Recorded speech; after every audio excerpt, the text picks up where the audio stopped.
Hello everybody, good afternoon guys. Good afternoon everyone.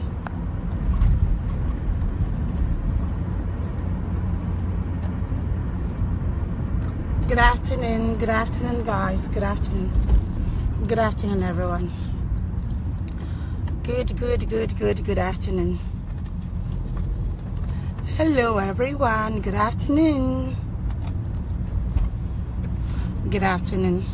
Good morning. How are you all? How are you? Soju le toro magbe, how are you? Oruko na ni kokan aye. Chololopa Ayodele, how are you? I'm very well, thank you. I am fine. Sister Annie, how are you? My sister, how are you doing? We miss you. Are you having fun in Nigeria? God bless you. Thank you for helping us well. Yes. AJT Mahol is the best. You can tell from the way they dress, presentation-wise, you know, in terms of mannerism, in terms of approach, we are still the best. Like, seriously, you guys are doing us really proud out there. God bless you all. We appreciate you.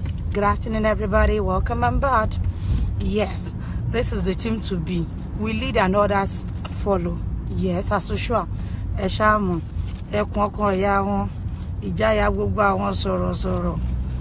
Idagiri tó bá gbogbo ewé nation alamu cause trouble fún ara ẹ̀ nínú le ńlá tó fẹ́ni sí ṣe mouthwash ó sì fi ṣe náà ní kò kan ayé ó bá wùn mí kí n fẹ́ni sí tẹ́bà mi ebe mi mú lẹ́nu mi mo sì nínú mi tí mo fi fẹ́ni sí tẹ́bà so fkin what lẹ́yìn ìgbà ńkọ́ ṣàlàáfíà la bá yín ṣe dáadáa lẹ́wà. Okay, let me quickly use this opportunity to say a very big thank you to all the AJ team that came out with us last weekend just to honor one of ours. Thank you so much for your support. We appreciate you. God bless you.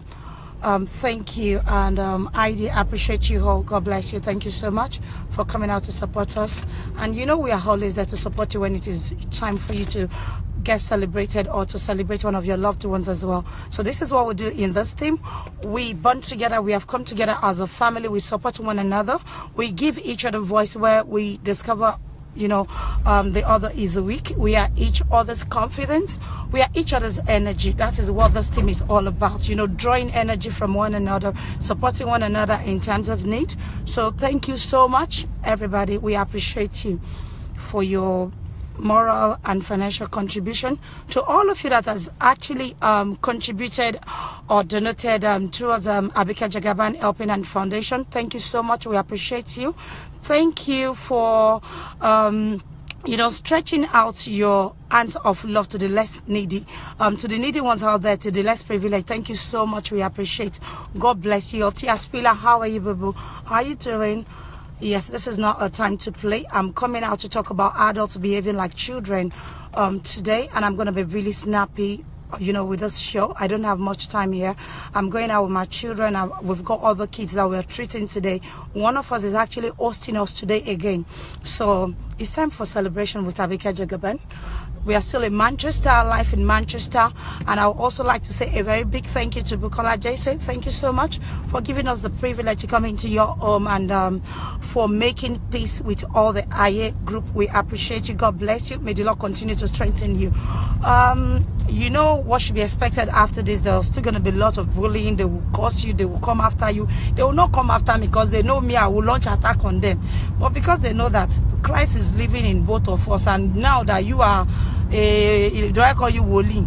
Or what do they mother in the law, mother in Israel, you know, on Genesis program, they might want to tempt you to talk, but never mind, ignore them as usual. It is well. The only way forward that is visible here, the only way for us here is the way forward. We ain't ever going back. If whoever fall out of our team is because they are not meant to be in this team. This is not the team where they nurture wickedness or where they promote wickedness or bullying. No, we are not susceptible to any form of attack or bullying from the other side there. They don't know anything better to do with their life than to bully, than to traumatize, than to stigmatize, than to intimidate, you know, than to victimize. We are not like them. And like, seriously, I'm so proud of you guys. It's not every time they come out like fools, like nuisance, that we have to come out and, you know, give them the attention, you know, needed. No. the attention seeker, and we ain't going to be giving them our own precious time to come out and respond to virtually every shenanigans they come out to spill. I ain't got that time, like seriously. It is still the same old shit being recycled. They don't have anything new to say. It's either they come out and call you Omali, Ashewo, Abekonform, Ukonoform, Elonyi, the same old style. And Kwame and Anamayowa, I'm going to come out and address you guys. I do not want you guys coming out to do any show attacking one another. You guys really need to stop, both of you. You need to stop. You need to love one another. You need to learn to ignore. You see, these people, they are evil. They will come from that end just to ignite fight. You know, they know what to say. They know how to, you know, pinch you. They know where to pinch you to make you talk. And the moment you are falling for it every now and then, it means you are being, you know, childish and petty. Do I come out for them every time? Of course not. I don't have the time. The same old shit. The moment Anamayo Atibata Tony thought to give Bobo story aye Ikekemi, you could not cast you cook ADBC yewa. The only thing she can come up with is either go kwa mo yino lomwale, abikoni baba yino abe yino mwale, kini big deal. Nípa ìwà wọn àti iṣẹ́ ọwọ́ wọn òun náà máa fi mọ̀ wọ́n ìwọ òfò ìwà dànù tán wù òun náà rò pé kálukú náà máa gbọ́ ignore irú yẹn kọ́ ni mo fẹ́ kẹ́ máa full attention. As far as I'm concerned, she's a dead person, a walking corpse. So myself, I don't fall in a category. I can never fall in a category. I don't belong to our class. In all ramification, it's not all about bragging, spreading your mouth. You all know what Abike Jagaban is capable of doing. We've done it in the past. We have been there for them when they were nobody, when they needed people. So kini tumo kama bota wa madawo we lo tepe ingba to nsuku ton kegba bo won ta won ribo mi lojodo wa lo. That is that. As per Soji, I don't want anybody responding to Soji in my team. I don't have time for him. Like seriously, I ain't gonna give him the attention needed. I'm not. And to all the adults that are behaving like children out there, I want you guys to be careful. It's a very sensitive world. These people want to make it in one fashion. Jupe kowa ayeti want ti baja, want to shubu, one when it on my best shubu mora one. Along one isha in victim one could initiate me on the victim one. Learn to ignore them. Must you talk? Must you say something back? Whoever that is tired of being bullied and you don't want to fight again, go gently. Emma Giacomo, she can finish a show, stage show. Iyawa, please, I want you to be careful of Ikekemi. Not her of all people. You really need to be careful. Agbokin shoro be away. Toba renyo gobiyo ba fe iru eko. She has used the same manipulating style. Otilo fun Sojiri, otilo fun Anamayowa, otilo fun Kwame work. She is a mad dog. Koni nkan rere to fe fa yi e seju ko ku sórí social media bi to ma ku si to ma sisi funeral site e lo wa yen. Kò lè bari ba ẹni tí ó bá mọ nǹkan tó dúró dọmọ yẹn nìkan ni kẹ́ máa sọ pé ẹ lọ ń bọ̀ tẹ̀ lọ ń dá lóhùn. Àwa ò ní bákàtò àdẹ̀ ní ever buy kàṣe. I mean, when you see èèyàn tẹ́ pé láti day one kò ní ṣe eré kan tẹ́ ká mọ́ lọ́wọ́ rí látàyè wọnú ọlá tó ti bayé jẹ́. Ó lo style ó chuck wọnú ọlá out, ó push wọnú ọlá tó fi tí wọnú ọlá fi fẹ́nu ara ẹ̀ parẹ́ débi pé èèyàn ayé attack ẹ̀ ó shift attack yẹn kúrò ó gbé lọ padà. Ó dorí àwọn Yahweh Adé, ó gbé padà ó dorí Sọjí, òun kan náà tó ní kẹgbà Sọjí, òun kan náà ló attack Sọjí, òun kan náà tó ní kẹgbà Kéké, òun kan náà ló attack Kéké, òun kan náà tó ní kẹgbà wọn Anamayowa àti Kwame, òun kan náà ló attack wọn. So you see, whoever tó bá ní nǹkan tó ń pè ní ọpọlọ, tó bá ní nǹkan tó ń pè ní brain tí orí ẹ̀ pé, you will never fall in that girl's trap. You know how evil she is, and she's going to die in a trap. Mo máa sọ fún ní gbogbo gbà pé ida alábàáhùn ló máa ń pa alábàáhùn, ida ẹ̀ ló máa pa. Ẹlúlu ẹ̀ tó ń forí fòjò, ó yá tó máa ṣe kíni, tó máa rìn nínú òjò nínú omi tó máa gbọ̀n nìyẹn, ẹ filẹ̀. Ó ń fọwọ́ ara ẹ̀ ṣeré ẹ̀ lọ ni. Àmọ́ ẹ̀yin àgbàlagbà tẹ́ wà ní tíìmù, ẹ gbọ́dọ̀ ṣòro bí èwe. The sacrifices you have paid is way too huge than for you to belittle yourself. I'm not trying to pacify you. You can go ahead and do whatever you choose to do. I don't need anybody in this team forcefully. We're not going to beg or beckon of anybody. This is it I'm saying. When Kwame was talking to me yesterday, and she said, Auntie Abike, Ọlọ́run kò dá kíyàn má ṣe ká o, ó ní rúkà tí mo ṣe fún yín, ó ní wọ́n ti ṣe same thing fẹ́mi náà báyìí. Ó ní gbogbo bó ṣe pè yín pé kí wọ́n parọ́ mọ́ ọmọ yín, pé ká stage call. She said they have done the same to her. ó lóun wá regret gbogbo actions òun ó ní bọ̀ òun gba kámú pé kámà ló catch up pẹ̀lú òun pé Ọlọ́run á dẹ̀ mú wọn. I wasn't feeling bad. I still come out now. That is one of those things you go through in life. And that is why we have to be very careful, extremely careful, when it comes to you coming out to lie on an innocent person. You say, Wanuala, oh, your body, she's not gone, oh. Someone was asking me, oh, Kwame Toshiti, I said, Wanu, cannot escape it. That's what we call karma. Whether we talk or not, whether you say something or not, ori kaluku ọ̀tọ̀ọ̀tọ̀ ni láyà àwọn orí kan wà bóyá ṣe reje àwọn orí kan wà kò ṣe reje rárá. Karma will still catch up with them no matter how smart or sneaky they are. Karma will definitely catch up with them. I love Kwame because she's been repentant and she knows what she's doing. She also said that Auntie Abike àwọn kan tí wọ́n bẹ̀ mí wọ́n ní kí n padà sínú ẹgbẹ́ ọmọ ewé mo ní tó bá wùn ẹ́ padà sínú ẹgbẹ́ ọmọ ewé. There's virtually nothing tí ó fẹ́ affect wa tẹ́ bá lọ sínú ẹgbẹ́ ọmọ ewé àbí tẹ́ bá wà bíbá. We love you all. It is you all's decision to leave away team because they are evil. I never beckon of anybody to come and join us or to be coming out to do show on my behalf. So if you feel that is the right place for you to be, you go there. You can also be in a way team and be peaceful with yourself. Is it everybody in a way team? There are some silent watchers. There are so many away. Remember, take one come out with the cast by Lori Bruco money or more. In Koto Sheva became young father, but watch for Yewe, I won't know. But thank God, Yewe to declare cooking Shewe nation. She's probably just trying to make herself relevant, forming a team that will make a third team, Yewe nation, Aye nation. Kolesa Yeketa because ko are relevant. Koni members titie, koni followers titie. And when waiting one wicked, one mischievous, one malicious and vicious. And one long supported just to bring us down. But apparently we are not the kind of team, the kind of foundation we have, with the kind of members, the kind of, orientation that we have. We are not the team that anybody, just anybody like the low lifers, the classless people in a way team can bring down. Even as wicked as Dorcas is, she has not even succeeded in bringing us down. Listen, no. She has not succeeded in bringing us down. Neither has Yewe succeeded in bringing us down. Not to talk of just anybody out there. So you say, I told Kwame, make a wise decision. I'm not going to beg you to stay here. As long as you go there, you're peaceful. Then we are okay with it. If anyone launch attack on our mommy, they have the right to launch attack on you back. But then, as an adult, do we actually sit down and think in our head that what are we up to? What is it that we are doing with our lives? Do you think of your tomorrow? Do you think of your children? How would your children feel when they get to read all this thing, your role, your impact in all this messy fight? I mean, it's so messy. So many people that are not to be trusted. When Soji came back to this team, he came back for evil. He was never a fair person. He was never an upright person. He was never a straightforward person. He probably had a deal with Dorcas before he came in here because Dorcas would have been planning all this evil in Yokete for a long time before she executed them. But thank God, she told she no, of mess are happening. We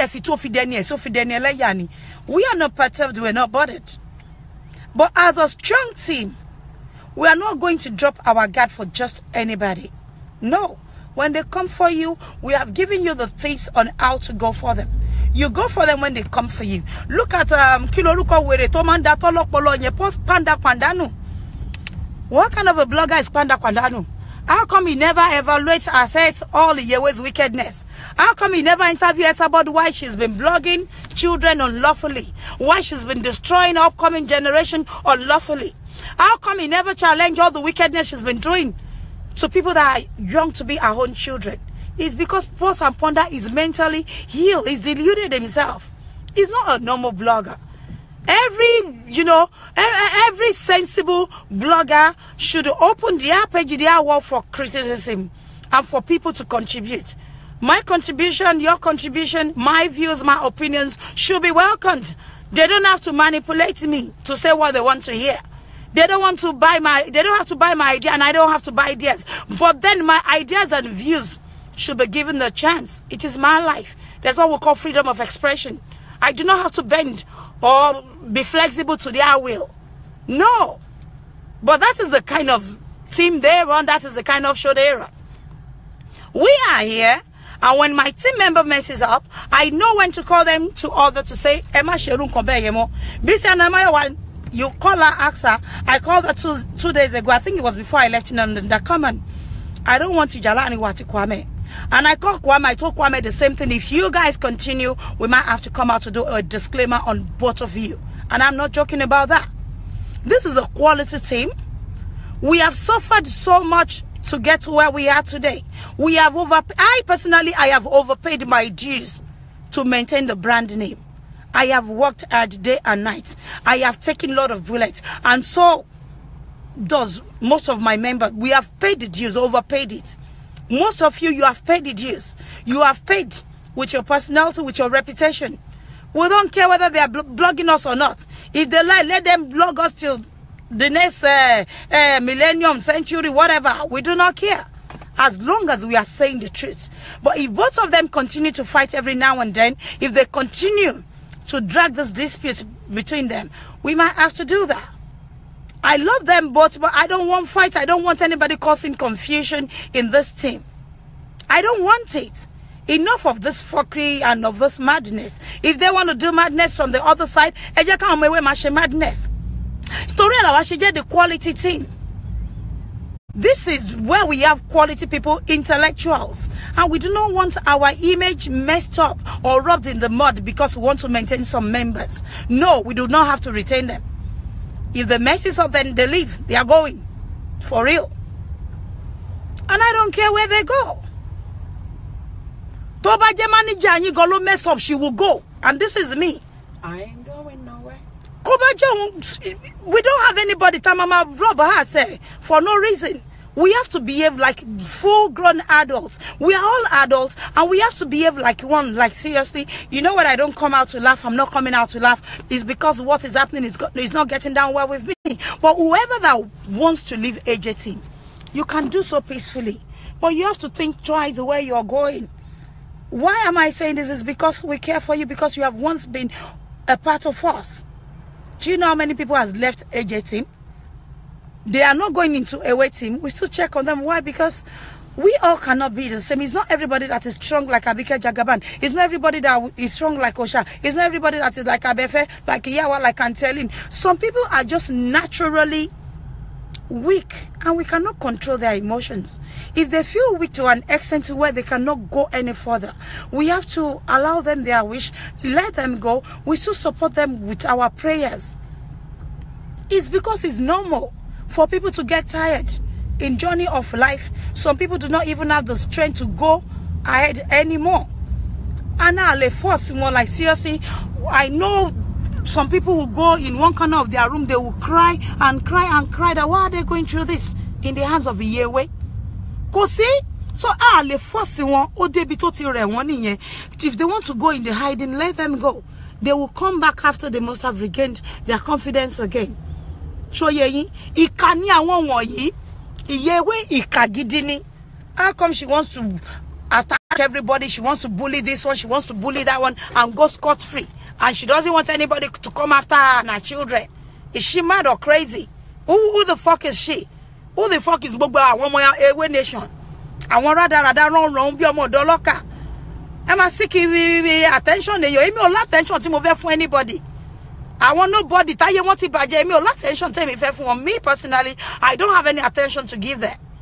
They might as well go take a deepest dive into the ocean. Because Okumofanu, Conjeri or lower collar and Shajuko. One bang your leg, Queen Lenya Sokumofanu, Kepara, and your Tayemi, Coco Emio. I don't have to come out to attend to you every now and then. And it's about a bully. Ninoni, you go after them straight. Dorcas is nothing but a bully. How do you call yourself a blogger when you don't have anybody you go after except for this particular group of people? You bully them, you bully Toluwa Lashe, you bully Adoke Omole. Why? Because of your low self-esteem. You don't have a life. It's all finished for you at 34. You are so full of wickedness. Your whole life is embedded with so much hatred, enmity, regret.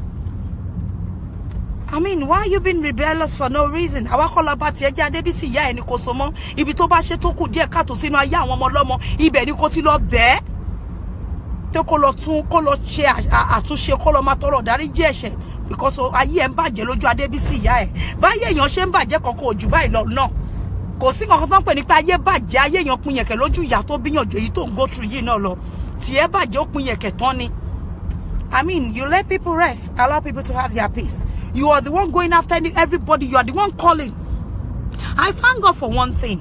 When people complain that Abike Jagaban does not pick anybody's call, I tell them I don't want to pick anybody's call because I do not have business with most of those people. That is why I have a manager. She's a responsible manager. She is amiable. She's vibrant. She's young. She's intelligent. You can talk to her. She will pass whatever message you have to me. And if you're lucky enough to speak to me on the phone, I would expect each individual to respect themselves because I'm not the type to mama ba yin defe they be pe ma record ohun mi so ye yin nkan to dey help me niyen so far because I don't know how to keep long on the phone. When you're not my friend, what do you want me to be discussing with you? I appreciate and respect everybody's opinion and views. So when you want to talk to me about AJ team, it should strictly be AJ team thing. Don't come talking about anybody badly because I don't have listening ears for such. Torí bẹ́ẹ̀ lẹ ti máa mú ohun èèyàn. Tó bá jẹ́ pé mi Àbíkẹ́ mi ò kí ń ṣèyàn tó ní làákàyè ni irú Sọjí yẹn á ti mú ohun mi lẹ́nu ìgbà tó wá ṣe faster fosto ẹ̀. Lẹ́nu ìgbà tó wá ṣe iṣẹ́ ibi yẹn, he would have taken my voice and so would have Dorcas. Òkété Àgbákòbá. Òun náà bá ti ṣe same thing, but because I'm not that kind of leader. And I keep saying this, one all produce gbogbo iṣẹ́ ibi tó ń ṣe lè bá lọ́wọ́ eje ibi tó ti mọ̀ pé kankan ya òun nìyẹn pé wọ́n lè gbóhùn ya lájà ti ẹ̀ jáde kò ṣe ro ohun èmi Àbíkẹ́ same thing ìyá wọn náà ìyá wa le Esma wèrè tó ń bí wèrè kalẹ̀ bọ́n ṣe ń gbé ohun òun náà nìyẹn ibi tó ti ń ṣe wickedness tó ti ń ṣe oríṣiríṣi madness káàkiri. I do not have time for such. Mi ò ráyè. So ẹ̀yin àgbàlagbà jẹ́ ká ṣe bí àgbàlagbà mọ nǹkan tẹ́ máa sọ tán bá pè yín panda padano is another manipulative bastard. Ìyẹn pause and ponder. I can imagine nígbà tó lọ pé Bolire kò sọ fún Bolire pé òun record ohun ẹ̀. How I wish this idiot, this non-entity, how I wish they know that recording people's voices without their consent, I mean, is a big crime. It is a big crime. You don't just go recording people without their awareness. And next thing, you go playing their voice on a national show, whatever. What kind of rubbish is that? And this is why I keep telling you, you keep calling yourself blogger. It's because you do not understand the ethics of the profession. If you do, and if you know the consequences, you would not even venture it. It's because you guys are so stupid and gullible. You don't go recording people's voices. Why have I not been doing it to you guys though?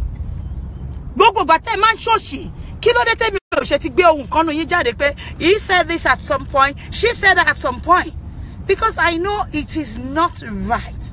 It is not lawful. It is not legal. It is not professional for me to do the same. Even though you all have been stupid, but and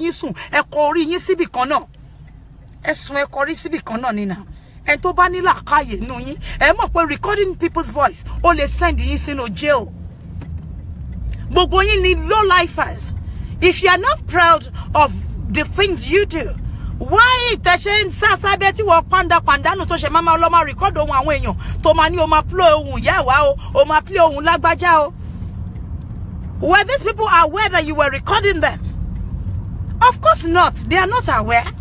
You never told them you're recording them. It's because you lack ethics and mannerism of the profession you claim to be practicing on social media. Who made you a blogger? Kanda pandanu one of our deliver to pay me okinde most times because inu igbimo ika egbe okunkun ibelo false. Oh, kin sheyan ẹranko lásán tó ń fi ẹsẹ̀ ko nje sẹ́nu ni e. Abuta tieda tí ò ní ọpọlọ tí ò ní làákàyè ni most of you, and I'm not going to be wasting my time coming out to attend to people like you. No. I belong to Civicono. We are the thing that is saying no to cyberbullying. It is not right or lawful of any one of you to be bullying, stigmatizing, intimidating people online. When you see the sick, you laugh at them, you mock them, You disgrace them online simply because I believe when you're con the cancel in but you know see you look at yourself, your life, when you talk, you should go and look at how many times you've done show for me. Have I ever staged a show for you? It's because you're not relevant, you're nobody. I'm not going to give you my attention. So when you talk, you ask yourself, are you practicing what you preach? I don't know you. I'd never want to know you. Not because you will beat me or because you can beat me to the game. Because you're nobody. Your might, your charisma,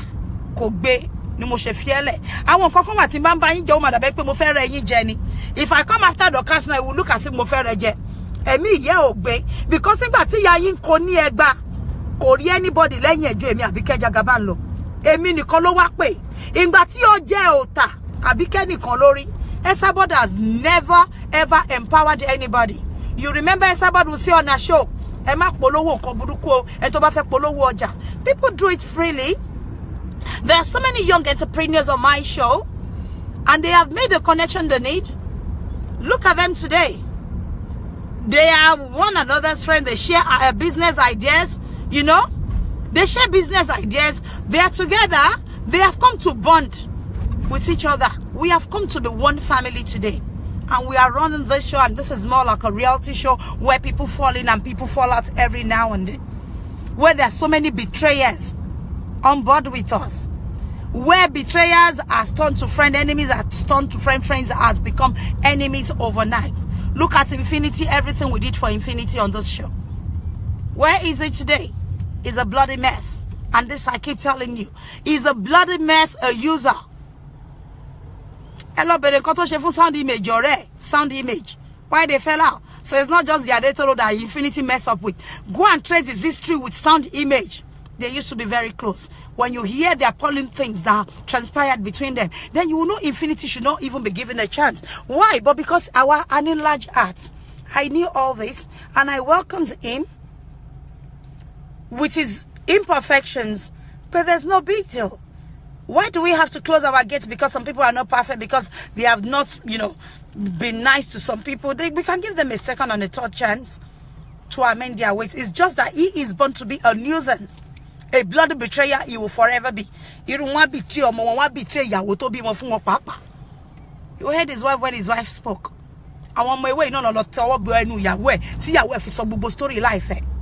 Okay, another thing is someone was telling me a lady called to and claimed to be KK's wife. That wasn't KK's wife that called on Soji's show.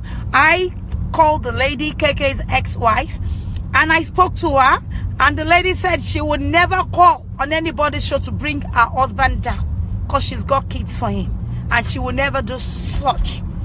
We put her on the speaker and we heard her say she was not the one they called. So you people need to understand the trend thing with these evildoers. They stage calls, they rank people, they look for a voice that would sound like your sister, your brother, and then they start acting some useless, you know, member of theirs to form being your husband or your baby father. One best deceive Bogbaye, but Fenitobanila Kaye. Kwame said something. She said, any choba mo only the saddening story only they highly tend to believe it. Only but because she has played such a role in the lives of others before. The impact it's not a nice one. Only so any me I believe gbogbo story ton so nipa ohun to to ni. Only bo ohun dupe fun Ọlọ́run. So you people should stop falling for shit. You don't just go watching show Kemasope Iyawo Keke Lope. He wasn't Iyawo Keke at all. These people are up to no good. They can never offer life anything good. The cats can never breathe out anything defined as good or happiness in her entire life. Tomafiku. She has always breathed out cruelty, wickedness, you know, hatred, enmity. She's a sadist.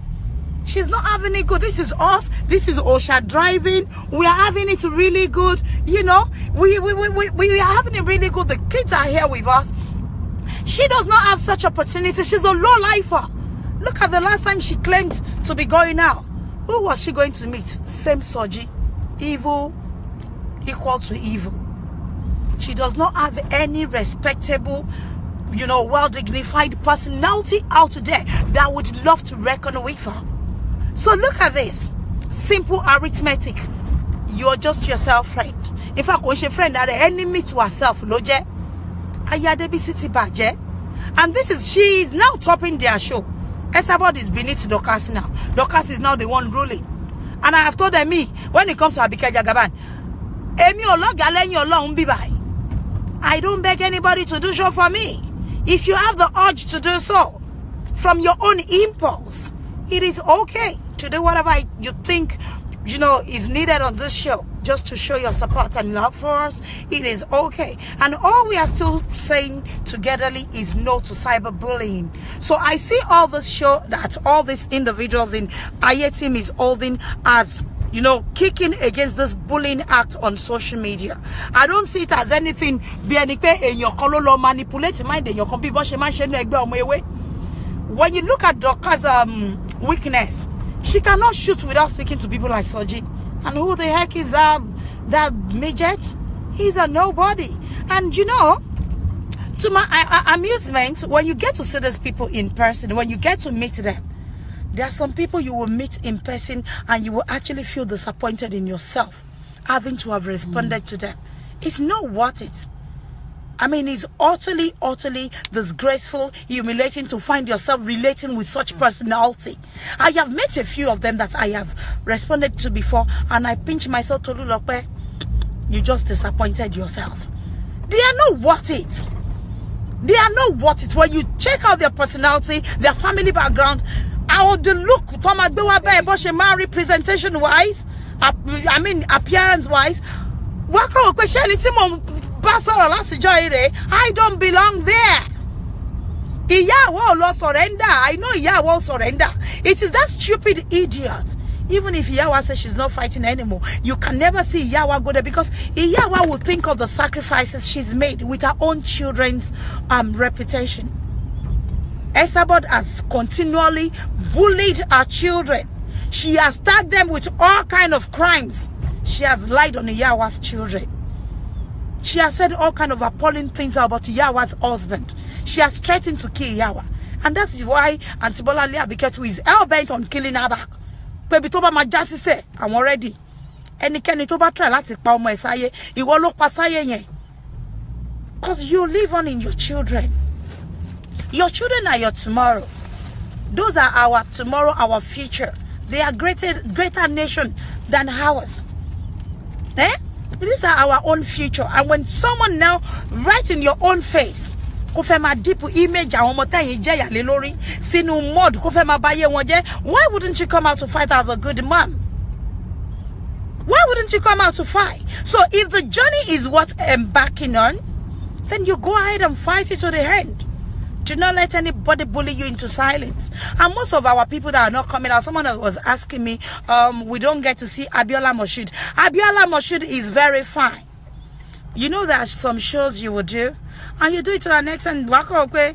I want to let you what? Energy, me mom, man. But you've given it to them when necessary. And when you have the urge not to talk anymore, you just ignore them. But the ability to face them once or twice is what we are teaching all of you. Do not give any bully space in your life. They do not. Have you seen me, Abike Jagaban, come online? Report to charity. Abi registration number. I don't have the time. I wouldn't do such. Even though we are fighting, you never get to see me say, oh yeah, hello report to hello Kwenza, hello report. I don't have the time. She's free to run her charity. She's free to do, you know, great exploits out there. As long as she's not supporting these evil people. What do I care? But look at the extent they go. Even though they are not succeeding. Oh, Abike Jagaban reports to Kenya. You are not God, is not you that make me. And let me tell you, when God is saying yes, you're only wasting your time saying no to God's project. This project has gone beyond what you think it is. Like seriously, is a big one. One of the biggest that will shake the world, that will make impact, the one that will leave a good landmark, that when you ever have to walk that path, you will give kudos to Abike Jagaban and the entire crew of AJ team. But yes, they've done you proud. Even as Otagon, you were going to go and be one jembe. Because Mokolo Sopoto Mbashetoni, I want Tawa, one Jayo, one to Bulale. And your time, you get no jet along much from you. Oluwa Kwesi, I will me ask quack was let so. In Gatia, Waba quack was let. In when the your taye, what's Maloma Shajenia Betebu. A Yutoba Jabon your table and Abike Jagaban thing.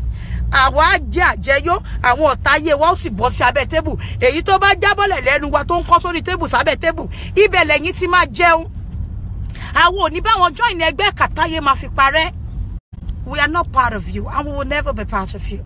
But to whoever that is tired of fighting, I am not fighting you. I am not angry with you. Please take our leave. Go and rest your head. If you think you do not have the strength to continue, if your legs are weak to carry you on, go and rest a bit. You can always come back in future. We appreciate the little time you have spent with us. Whoever at all. We ain't going to beg anybody to stay. Our Lord will continue journey. And like I've always told you that we don't need some excess luggage on this thing. If you're not needed there, then there's no point you coming there. And if you are tired midway, go and take a rest. Betrayer in between. Everybody will play the role. So don't waste your time. Like seriously, do not waste your time. It's not necessary. Don't force yourself to say, oh, forcing yourself, you have to be you.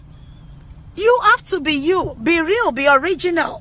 Emma join our waiting my one cat team to take one mama force yara one ma shoju shaju pele sabod. Iru olori kela bi ki don pe were. Lẹ́yìn tó ti buyan, ìyá soja, ìyá òfò, soja in exile, deportee, asylum seeker, refugee. Ní Birmingham tó ti refuse gbogbo application were. Ó ti kó sí ní orí. Ó ti kó sí lórí. Last born ye Buki Abike náà pé ẹ bá wo gbogbo lifestyle ẹ látẹ̀kọ́ ọmọ ẹ ọlá gbogbo wọn wà lẹ́kọ̀ọ́ wọn máa sọ fún yín pé ìyá àwọn ti wà depressed sókè òkun bọ́n bá rí òfàgọ́ táwọn máa fi fa wèrè wálé torí ó bímọ síbí ìmọ̀ ohun tí wèrè fẹ́ fi gbà wé kò ṣe yàwó inke má di tó tún fẹ́ yíbò kò lè fún ọ́n wé eléri ibú oṣù máa sanwó lọlé náà ni Ingo sapamo titi soja in exile. About Sotani 2019 we are going emi o le tele we are not going there together. Tori to ba lo se ko gba were lo asylum ni straight. Iwo nìkan la gbọ́ tó pé wèrè olórí ibú. Corporal asan ni e. O je retired general, o je lieutenant colonel. Wèrè olókùn méjì lápá. Wa mani 2019 it's myself and Abike Jagaban we are going there. We are not going there together. Tori to ba lo se ko lo so gba wèrè nìyẹn straight. Èmi rẹ̀ ò lè jọ go there together. Ko possible.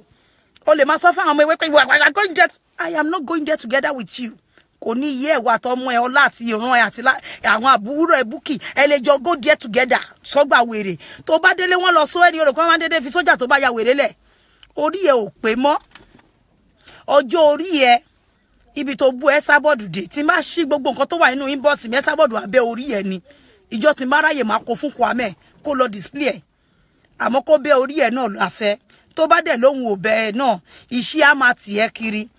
Ìwọ ló mọ̀rọ̀ gbogbo èèyàn, ìwọ ló mọ̀rọ̀ lágbájá, ìwọ ló mọ̀rọ̀ Tàmẹ̀dù, ìwọ ló mọ̀rọ̀ Bukky, ìwọ ló mọ̀ everything. Ẹnu ẹ náà ni gbogbo ẹ̀ kún sí. Olórí ibú má ṣàǹfààní somebody.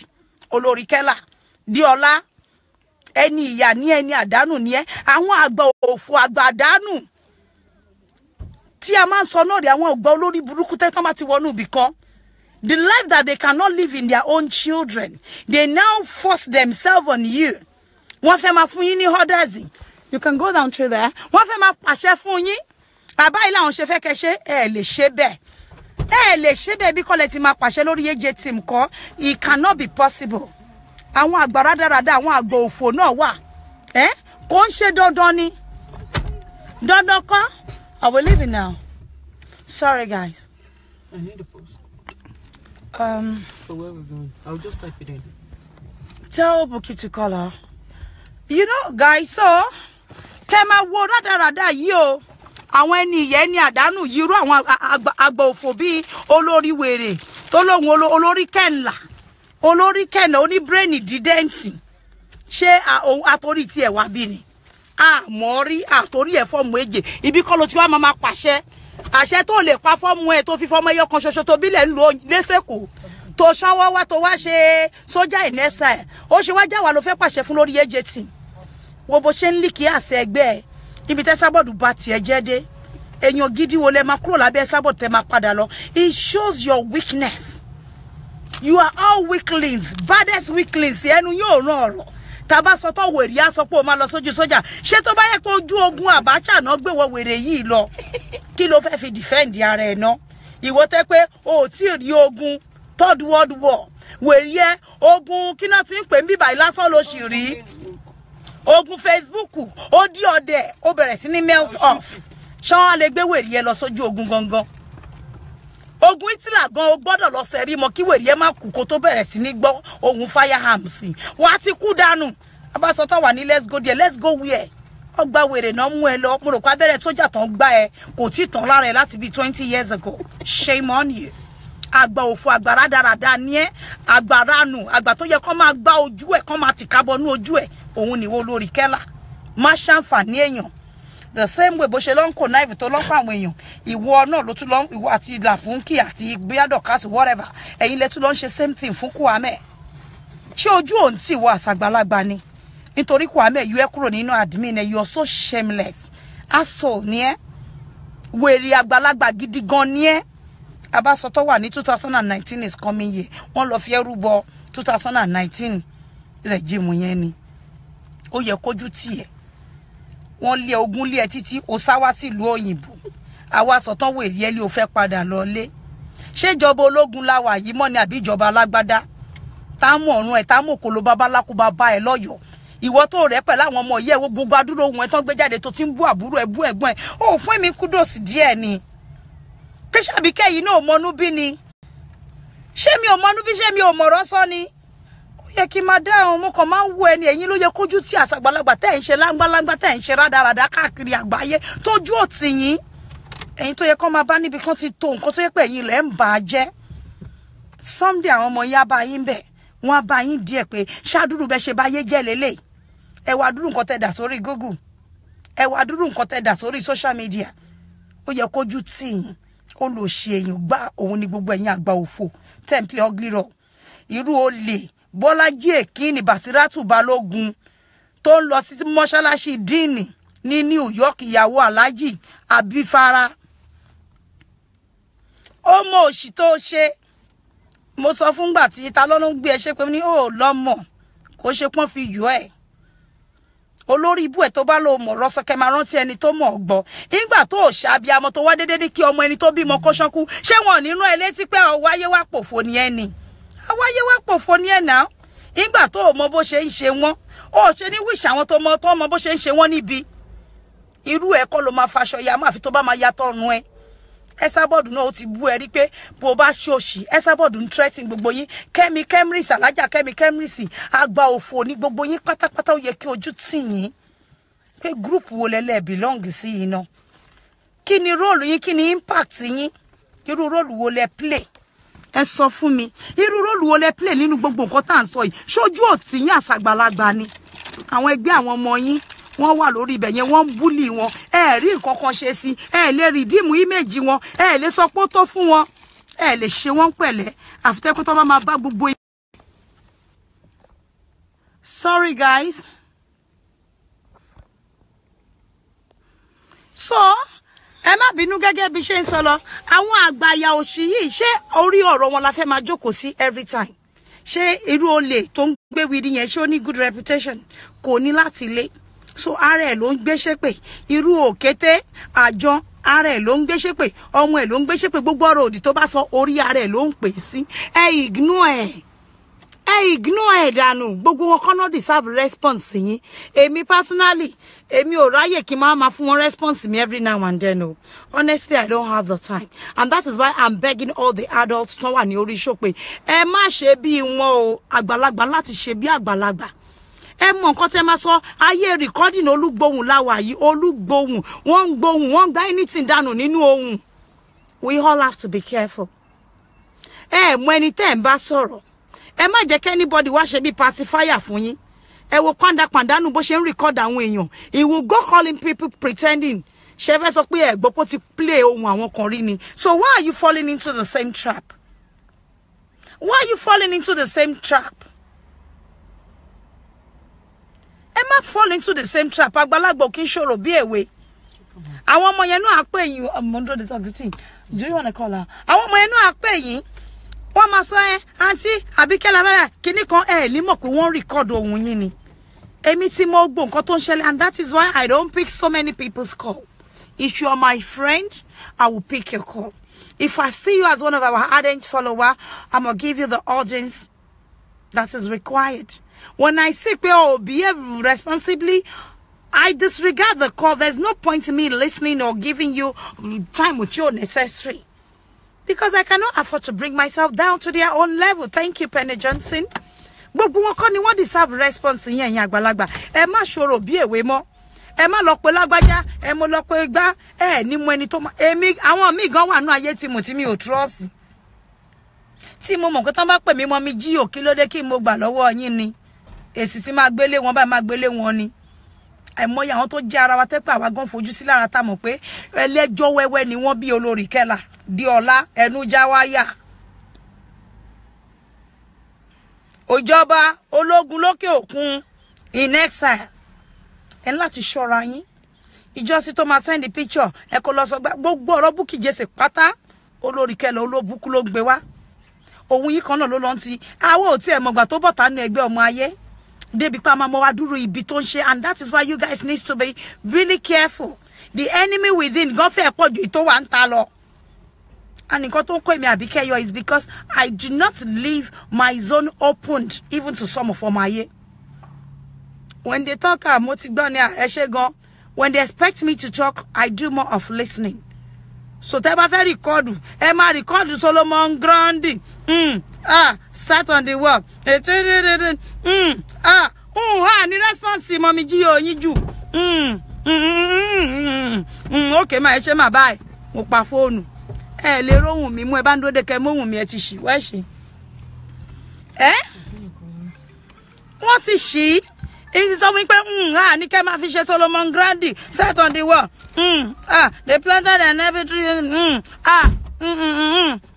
Ní torí ẹ mọ ẹni tó ń record òfò ẹni tó rò gan sí á pè ẹ ẹlú ọ̀rẹ́ mi kíní tó ti ẹ sọ lẹ́ǹkan kò bá jẹ́ kíní ti sọ lẹ́ǹkan tí bá ti rí pé there is no cause for her láti tún pè mí béèrè máa ní kíni mo sọ lẹ́ǹkan lè jẹ́ nǹkan ti sàbí kí ló ń bi mí kíni mo sọ lẹ́ǹkan jọjẹ́ ń pé ẹ padà mo jáwèrè dànù nìyẹn ẹ já dànù ni torí ó fẹ́ ròbù ẹni o bó bá dẹ̀ lọ gọ́ lásán wọ́n kókùn sí ẹ lọ́wọ́ nìyẹn ní torí ẹ báwo ni àwọn àgbàlagbà ṣe máa ṣòro bí èwe tẹ́ máa lọ jẹ́ kán lọ mohun yín èyí tẹ́ bá ti mọ̀ pé lè dúró ti pé mo sọ irú èmi sí mo bá lọ ká dáa fún ẹni tó gbóhùn mi yẹn mo sọ náà nìyẹn lọ kú dànù àmọ́ tó bá ti mọ̀ pé wọ́n tó lẹ́mìí ni tó máa di pé ọmọ máa gbóhùn ẹ̀tàn máa ní àǹtí Àbíkẹ́ àwọn máa ti gbóhùn mi jáde anybody ẹ má wá pè mí o tó bá ti mú ẹ lọ fohùn ara ẹ lẹ̀ kò bá àwọn ọmọ òfò kankan play lórí live chat ó gọra ẹnìyẹn mo ye èèyàn tí dọkasi ti pè láti manipulate ó dùn mí kílẹ̀ like what to yẹn said ṣé tó yẹn ẹgbẹ́ dọkasi ni tẹgbẹ́ ń bígo débi pa lọ máa pe tó yẹn lẹ́yìn nǹkan tẹ ṣe dùn mí kí Anamayowa who the heck is that idiot what's she feeling like you want to control all adults mind you want to control their opinion you don't want them talking because they actually feel relevant. There's virtually nothing significant about your life that any responsible person would have loved to emulate. Like, seriously. Because I need to emulate such a lifestyle. Virtually everyone around you, including our Mewetton support and see 1/8 year. Kini kan wọ́n ní apá àwọn ò kò ṣe. Òun lọ remi Àbíkẹ́ bẹ́ẹ̀ ṣe dìrọ̀ pọ̀ tó apá yín ò ká. Kí lẹ wá ń dìrọ̀ gbà tí àdídì yín ò mọ Àbíkẹ́ wálẹ̀ bá di ìṣùkẹ́ṣù bí honey bee apá yín ò ká Àbíkẹ́ yìí náà ni kí lẹ wá ń waste time yín fún bá àpògùn kẹpọ́gbọ̀n ṣápá yín kárí ni ìyá yín tó lóhùn burú ṣápá ẹ̀ka ni apá ẹ̀ka so why are you wasting your time pa àwọn àgbàlagbà tá a respect nínú team tá a gbé sípò àgbà ó máa da comment nípa àgbà yẹn o ẹ má jẹ́ kọ́ mọ òfò yìí pè yín òun ló máa lead the conversation Ofe trigger that negative side of you. She wants you to say something like, Emma dabi kelong, Emma dabi efenye long, ibe yen lo ni di keyin sọ̀rọ̀ lo. Ade set recorder. Laduru bi te ti gbọ́ recorder tó ti record ìyá tó bí ó recorder débi sí ìyá ẹ̀ tó ti no bo ẹ̀ jáde. Why tell she must want my fall for such? I mean, Emma Jackin too, but more. Won't disappoint me because more prepared, boy, for the unexpected. You should be prepared for so many unprecedented, you know, sins. Shouting on, I need to say hello to someone in there. Hey, Jotori along. No one is in there. So where is Kinida? No, because she wants to. Sorry, guys. I sent it to her. Tell her to check her phone. I've sent it to her since. Tell her. Not a rot. Boya can send the lacy. Come on, by long. I send the lacy. Come on, I can't even retrieve it. Everyone needs to be careful, and this is how they will start the conversation. Báwo ni? Romo Kwame yen. Emma dá lóhùn o. Ó fẹ́ mú orí yín àti Kwame ó fẹ́ fi gbára wọn ni. Romo Bisana Mayowa yen. Nǹkan tẹ́ bá sọ ló máa lọ play pé sori pa àwọn máa yé ò like yín. Ignite Journey, so you people should wake up first. We cannot be going through the same thing over and over again. It's not needed. And Shomodemo, I mean, don't see your loju papa in Juni. Come up same old shit every day. When are we gonna get over that? When are we going to behave like some responsible adults out there? I'm begging you all to please and please. We don't need it. I love Yawa very much. She's very upright. When I was told that she called, you know me, I don't watch their show. Someone called me to say, oh, Yawa has been calling on, have you given her the new postcode? Where to meet us? Why not? Sorry, guys. I'll send it to her now. Where? Because I want to retrieve it from here. So, Kema, whoa, Mombe, you knew. And you know, another thing that is amazing is most of these people that we have met on this age team, you don't know them in person. There are so many fake profiles. Look, we've got how many profiles that, do you know how many people are using my face, my image for their profile picture?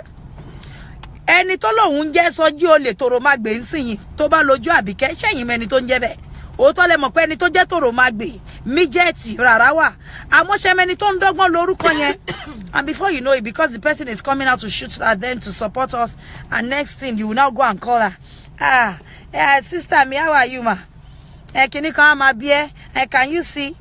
You don't know them. They are not people that you should trust. Even though you work together, you don't have to trust because you do not know the person under that fake profile. And for you to, you know, preserve your own image, you have to be really, really careful, right? You have to be careful. Don't just go saying stuff that is not needed. Shall we go? Maybe so later. You know? I'm sorry, guys. I'm sorry about that. Yeah, a friend just passed by. So, many ton jebe. Eyon nika gidi gan. Iru girl were di Ola Olori Kela Ashiere. Yitori girl lo jese mi. Ọpọlọ ẹ̀ ló fi ń rìn. Ọmọ ẹ̀ tó wà lẹ́kọ̀ọ́ gan yẹ kójú máa tì fún ọmọ ẹ̀ yẹn pé ṣé ìyá òun nìyẹn at 50 something. Àgbọn ń ṣòro bí èwe. Ibi tó bá yẹ kíyàn ti bá ọgbọ́n tíyàn bá àgọ́ ń bẹ̀. Àfi ká fi ẹnu ká dákẹ́ bí àkàrà ya Ezekiel. Àfi ká máa wò ó. You all need to be careful. This is that guy. I love that guy. I love Chiasprilla. But I have not met them in person. Hence, I cannot give them 100% assurance that they will not record me. Ima bá wọn sọ̀rọ̀ minimally ni ọ̀rọ̀ tí mi fẹ́ kí ọlọ́rọ̀ gbọ́ kó lanu pé ha mi tiẹ̀ ní bá wọn sọ. Why can't we operate that way? Whoever you want to love, love them with every ounce of your bone. Whoever you don't want to have anything to do with, you know, create that vacuum. Let them stay at the other side of the road while you maintain your own lane, your own territory. You know, mọ̀ wọ́n ọ̀pọ̀lọpọ̀ obìnrin wà ńbẹ̀ nsìn mọ̀ bó ṣe jẹ́. It's gone. It's gone. Ọ̀pọ̀lọpọ̀ obìnrin wà ńbẹ̀ yẹn mọ̀ bó ṣe jẹ́. Kò máa sọ lágbájá kan. Where's the other friend? Sorry, did I pray there? because I've not moved, I can't retrieve it. But it's like...